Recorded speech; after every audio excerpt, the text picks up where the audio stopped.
This was in January of 2016. I'd gone up to the shopping center that's about a 30-minute walk from my house. While I would usually take the bus home from the shopping center near my house, the bus wasn't due for another 45 minutes by the time I had done what I needed to, and my 10-year-old brother was at home alone. My mom has no problem with me leaving my brother home alone for an hour or two, because he can take care of himself for that long. So I decided to walk back to my house instead of waiting basically an hour for the bus.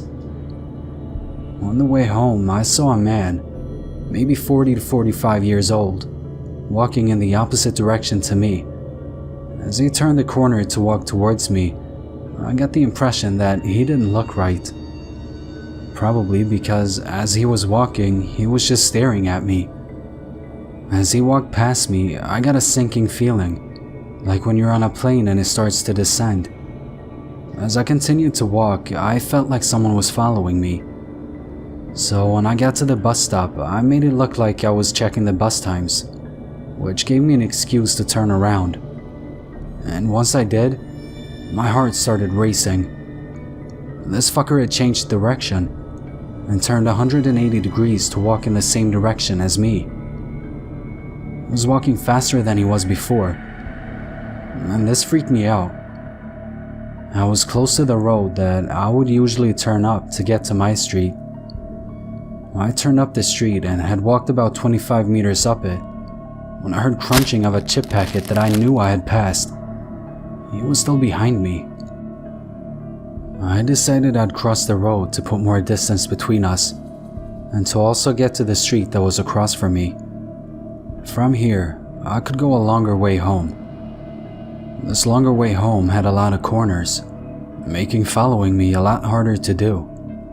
And this street also had a lot of teenagers who were at home, due to it being summer holidays. So if the guy tried anything, there were a lot of people who would likely hear me screaming. So I was going along the long route when I turned to look behind me, and he was still there. This is where I started my plan to get back to my house. I turned the next corner and sprinted along the path as quietly as I could. I was on my house's street. If I was going straight home, I would have gone left, but I went straight ahead towards a smallish park that was just up the street from my house. The reason I did this was because I could go up through the park and around to get to my house.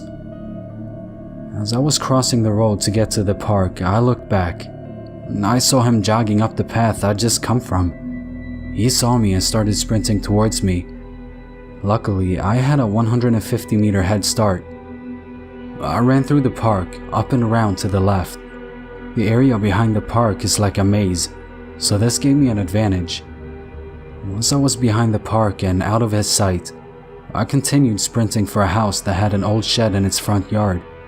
The shed was empty, and the door was open as always. So I hid in there, able to look out through a mirrored window, and he was looking around for me. He then walked the way that I was planning on going to get to my house.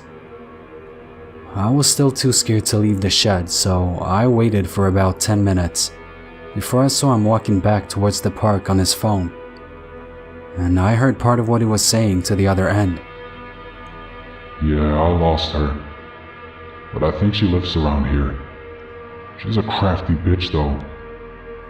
After he passed, I waited another 10 minutes before leaving the shed and sprinting towards my house. I called my mom, who called the police, who in turn called me. I gave a description of the man and refused to leave the house alone for a week. I've never seen him again, and the police report hasn't come up with anything.